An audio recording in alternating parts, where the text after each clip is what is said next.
Bom, a minha palestra será bem breve, eu pretendo encurtar, inclusive, algumas transparências que eu coloquei ali.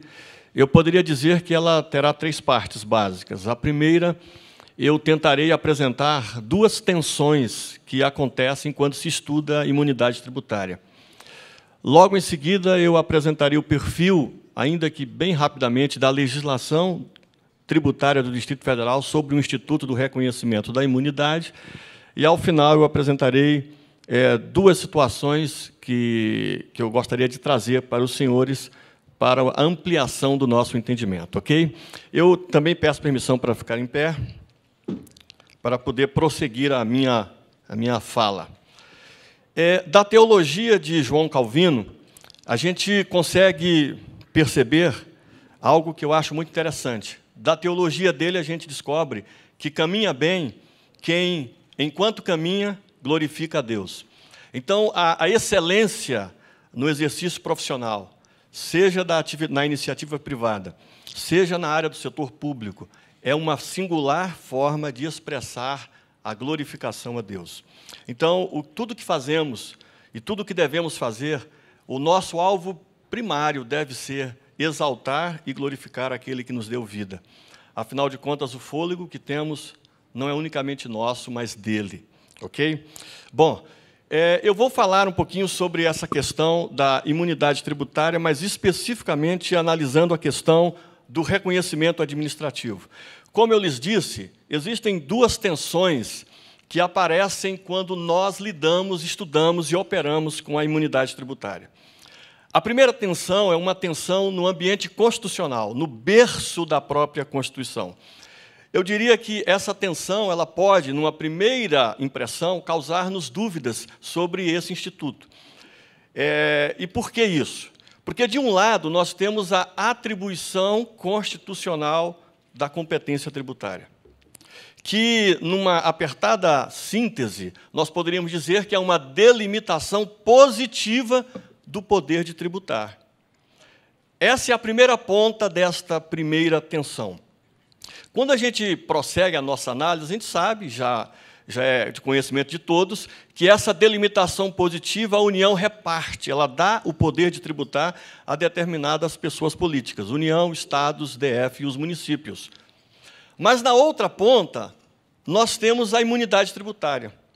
Se a competência tributária é uma atribuição do poder de tributar, a imunidade, na outra ponta, ela é o decote deste poder. É uma limitação desse poder. A Constituição que dá, me desculpem a expressão, ela também desdá, porque ela tem poder para fazê-lo. E ela, de fato, ela confere o poder de tributar, mas, ao mesmo tempo, ela diz para essa pessoa política, olha, eu te dou o bonde, mas não vá tão longe. Fique aqui um pouquinho. Você exerce o poder, mas não exerce tanto quanto. É mais ou menos essa a primeira tensão. Que lado ir? Tributar? Que lado ir? Não exercer o poder tributário. Esse é um ambiente de tensão que, se não for nitidamente compreendido pelo operador do direito, ele terá confusão ao exercer a sua atividade, talvez mais importante, antes de aplicar a norma, que é interpretá-la. Então, é importante olhar com cuidado para essa tensão. A segunda tensão é exatamente no ambiente que eu irei lhes falar hoje. Nós estamos, então, a falar sobre o reconhecimento administrativo da imunidade tributária. Já foi dito aqui, inclusive, que algumas correntes não creem, não acreditam, não acham adequado que se haja a possibilidade de se reconhecer aquilo que a Constituição já deu. Então, a gente já começa a ver um ambiente de tensão nesta área. E, então, numa ponta, nós temos o reconhecimento administrativo, que é, diga-se de passagem, uma atividade vinculada, portanto, ex vileges. Ou seja, a administração faz o que faz porque existe uma lei que a empurra a fazer. Então, de um lado, há o dever de ofício de agir, e, do outro lado, existem as decisões do Poder Judiciário de natureza não vinculadora. E aí, o administrador público, aquele que aplica e manuseia o ambiente do reconhecimento das imunidades, ele se vê numa situação de dificuldade. O que faço? Sigo a norma? O que faço? Sigo a decisão judicial não vinculante. Então, a gente precisa lidar com isso para entender o seguinte: o pleno exercício da competência tributária, com todas as condutas administrativas dela decorrentes, é, por natureza, como eu já disse, uma atividade ex vileges, vinculada, portanto. Então, nós temos o reconhecimento de um lado e, do outro lado, decisões judiciais de natureza não vinculadora. E a gente sabe que é defeso à administração pública recusar cumprimento à lei para amoldar-se a pronunciamentos do Poder Judiciário que não são pronunciamentos vinculadores. Portanto, a administração ela está, em certa medida, impedida de agir de imediato em conformidade com essas decisões. Por quê? Porque uma lei milita em sentido diverso. E o administrador público está escravo e subserviente a uma conduta vinculada. Então, aí está essa celeuma. Então, observem, eu ouvi com muita atenção a palestra do Dr. Luigi, e a argumentação que ele colocou aqui é extremamente válida. Eu diria até que nós somos uma sociedade em trânsito. E no aspecto tributário, com certeza. E toda sociedade em trânsito, ela não apenas está em trânsito, ela está também assumindo a responsabilidade de deixar um legado. E isso é importante, porque sejam aqueles que manuseiam do lado da causa pública, ou pela atividade vinculada, essa seara do reconhecimento da imunidade, ou seja, aqueles que, em regime de cooperação com o Estado, atuam a serviço da sociedade, de um lado ou de outro, estamos numa sociedade em trânsito que deve se amoldar e deve perceber como nunca a mutação social. Então, como o administrador público age nessas questões? Eu quero apresentar a vocês um pouquinho daquilo que seria a legislação do DF, apenas para mostrar que o DF ele não está de todo desavisado com relação às mutações que estão acontecendo no ambiente da sociedade. Por quê? Porque as tensões, elas necessariamente devem provocar mutações jurídicas. Sempre e sempre a sociedade vai caminhar assim. E não se pode passar desavisado com relação a esse fenômeno. Então, observem. No Distrito Federal, nós temos aqui o que se pode chamar de direito formal tributário, que é o estabelecimento de regras de cunho eminentemente formais para o reconhecimento de imunidades. Essas normas podem ser basicamente delineadas em 3 estruturas que eu gostaria de citar aqui. A primeira delas é a Lei Ordinária em sentido estrito, a Lei 4.567, editada em 2011. Essa lei é a lei do processo administrativo tributário no Distrito Federal. Ela regula, entre tantas outras atividades, ela regula a atividade do reconhecimento de benefícios fiscais. E nós temos o seu regulamento, que é o Decreto 33.269, também de 2011, que igualmente desce a detalhes com relação a esse Instituto do Reconhecimento Administrativo das Imunidades. E temos também instruções normativas. Eu queria, por exemplo, comentar brevemente, apenas para a ciência dos senhores, a Instrução Normativa número 2, editada em 2015. Ela, por exemplo, apresenta os modelos de requerimentos de formulários necessários aos reconhecimentos das várias espécies de benefícios, entre eles a imunidade tributária. Então, nós temos aqui o formulário 10, que trata da imunidade do ISS, o formulário número 11, que trata da imunidade do IPTU, ITCD e ITBI, e o formulário número 12, que trata do reconhecimento da imunidade relativamente ao IPVA. Todas essas normas podem ser consultadas no site da Secretaria de Estado de Fazenda, www.fazenda.df.gov.br.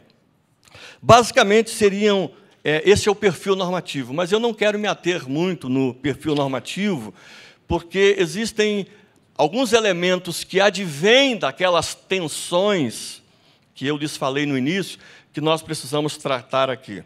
E eu listei um deles, que é exatamente a questão do requerimento administrativo. Esse talvez seja um dos ambientes de maior celeuma que temos. É necessário realmente requerer ao Estado que ele reconheça a imunidade, quando quem dá a imunidade a determinada instituição é a própria Constituição? Essa é uma pergunta que se faz. E eu diria o seguinte: a nossa legislação, em especial o nosso decreto, que é o decreto 33.269, artigos 83 combinado com o artigo 88, eles fazem uma exigência formal de apresentação de um prévio requerimento para reconhecimento da imunidade mediante a verificação do cumprimento dos requisitos infraconstitucionais para a fruição da imunidade. Então, nós temos uma regra jurídica de cumprimento vinculador em relação àquele que opera o ambiente da Secretaria de Estado de Fazenda, que reconhece os benefícios fiscais. Então, o agente do fisco está vinculado a esta exigência. Então, há, de fato, uma exigência formal no ambiente do Distrito Federal quanto à apresentação prévia de um requerimento. Mas prossigamos aqui. Temos também, recentemente, uma lei distrital de iniciativa da Câmara do Distrito Federal, que ele tem o seguinte teor, essa lei: os titulares da imunidade prevista nos incisos B e C do inciso 6 da Constituição Federal, eles são dispensados de reiterarem perante qualquer órgão público do Distrito Federal o requerimento para fins de imunidade. Mas observe que a norma fala em reiterar. Ela não dispensa o requerimento inicial. Então, a gente tem um requerimento inicial, mas tem, por lei, uma dispensa a posteriores requerimentos. Esse é o quadro que vai se desenhando. Eu apresento isso para que os senhores possam ver o fenômeno da mutação que se exige no ordenamento jurídico em face das mutações que acontecem no ambiente social. Essa percepção é importante que se analise. Prosseguindo aqui, eu colaciono aqui 2 pronunciamentos do Poder Judiciário, apenas para nós elucidarmos, pegando por empréstimo a expressão que foi usada pelo meu antecessor, para verificarmos como se dá a questão no terreno fabril, no chão de fábrica. Observem aqui, o agravo regimental no RESP 1286.388, o STJ, quando analisou a matéria posta ao exame, chegou à seguinte conclusão: eu não analisarei a questão de ser necessário ou não a apresentação do requerimento prévio, porque a análise dessa matéria vai demandar exegese do artigo 150 da Constituição e vai demandar interpretação de lei local. Eu não faço isso. O que significa, em termos práticos, que aquela decisão que negou o provimento ao agravo regimental manteve a decisão anterior no sentido de que requerimento é exigido. Esse foi um pronunciamento do STJ. É certo que a coisa foi decidida no ambiente processual, formal, portanto, nada tendo que ver com direito material. É bom que se destaque isso. Mas, na outra ponta, o outro julgado que eu apresento, é o acórdão 954878 do TJ aqui do Distrito Federal. Esse julgado, ele é bem preciso, incisivo, ao definir o seguinte: independe de prévio requerimento administrativo a concessão da imunidade tributária constitucional, sendo suficiente a comprovação objetiva dos requisitos do artigo 14, inclusive por meio de disposições estatutárias da entidade. Observe que aqui o TJ do DF ele já é muito claro, não há necessidade de requerimento. Então, observem como é que o chão de fábrica agora vai ficando um pouco tumultuado. E é com esse ambiente de tumulto, de tensão, que o representante do poder público tem que lidar, E da outra ponta, aqueles que militam também, juntamente com essas instituições, precisam se contrapor. Então, observe o elemento de tensão. E é importante que se diga que, seja do lado de cá e seja do lado de lá, ambos estão a serviço do interesse social. E é exatamente por militarem no interesse social, que é talvez uma representatividade do mais digno poder que Deus dá ao homem, representar o interesse do outro. E a Constituição incorpora isso e exerce esse poder de pacificação social por intermédio da Carta Constitucional que temos. Então, observe como vai se pavimentando esse chão de fábrica que nós estamos lidando. E como é que a gente lida com tudo isso? Então, o Distrito Federal, ele está, na sua legislação, em processo que eu chamo de um processo de mutação legislativa. Nem o administrador público pode estranhar isso, e nem a sociedade também.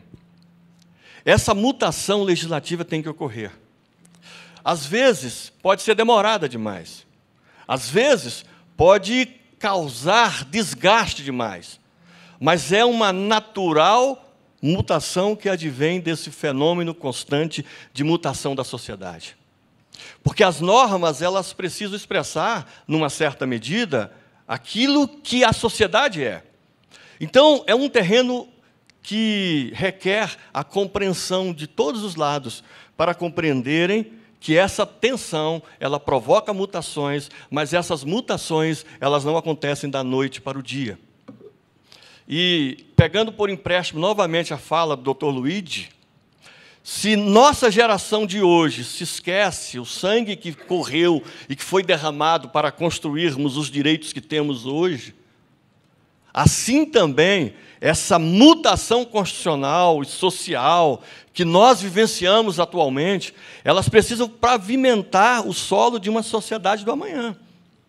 E somos nós que estamos construindo isso. Então, a legislação do DF também está num processo de mutação.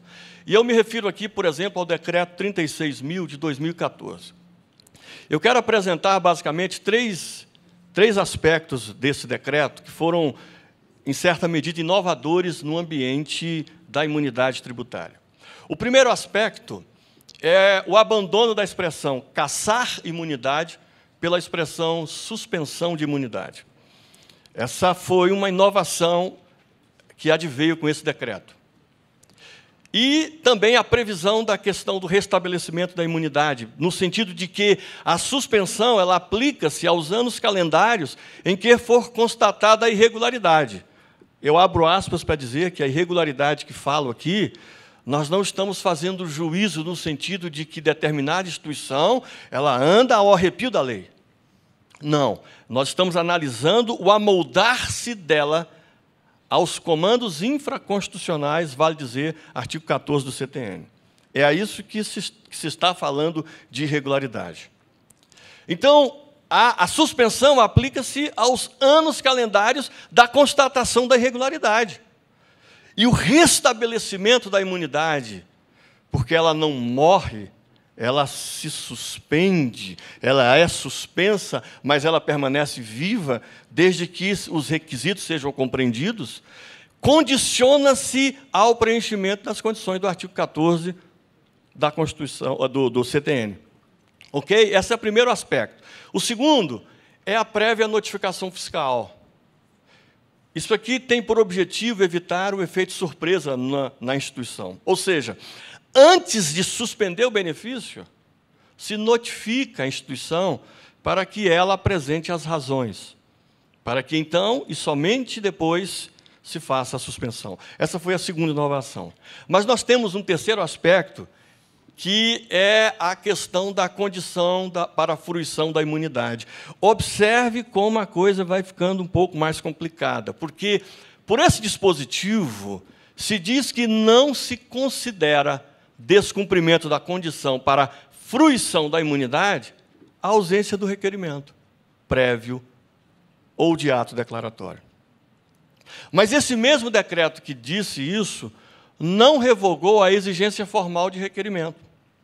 Então, olha como é que aquele que lida com a coisa pública tem que lidar.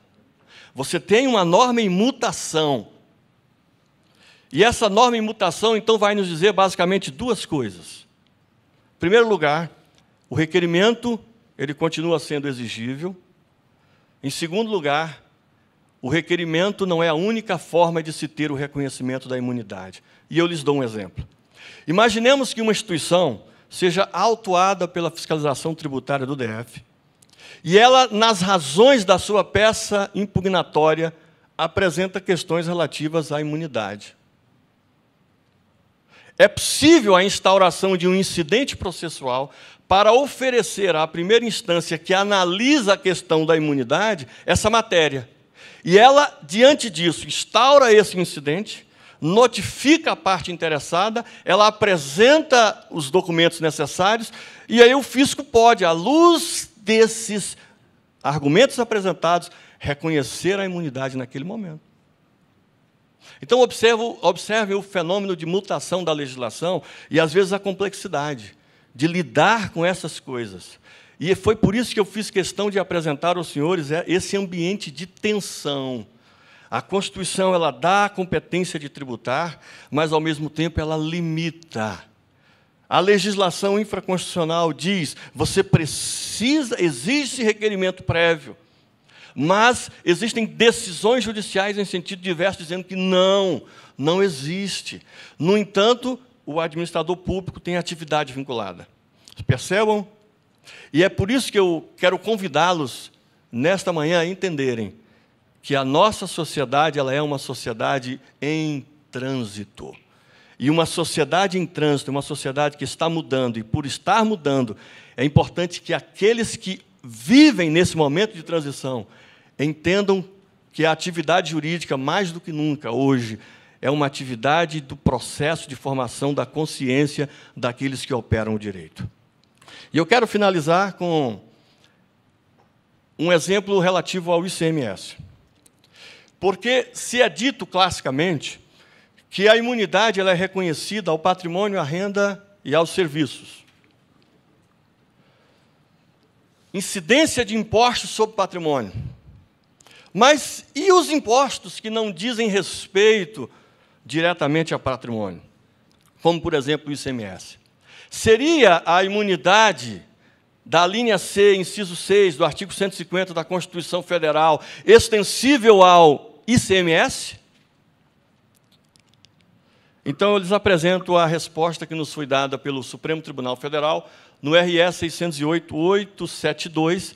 Esse recurso especial, ele é recurso com repercussão geral, e ele tem uma qualificadora, repercussão geral com tese fixada.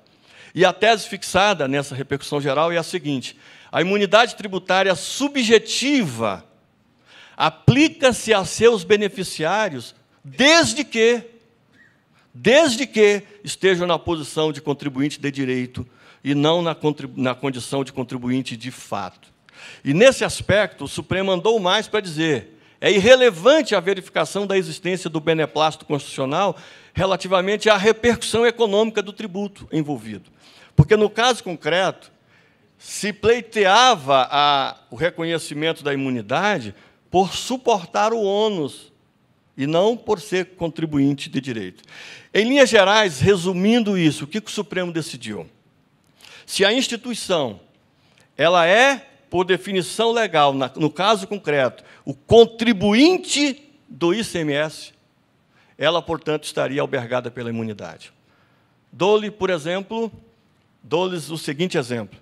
Uma instituição que importe mercadoria, o fenômeno da importação é tributado pelo ICMS.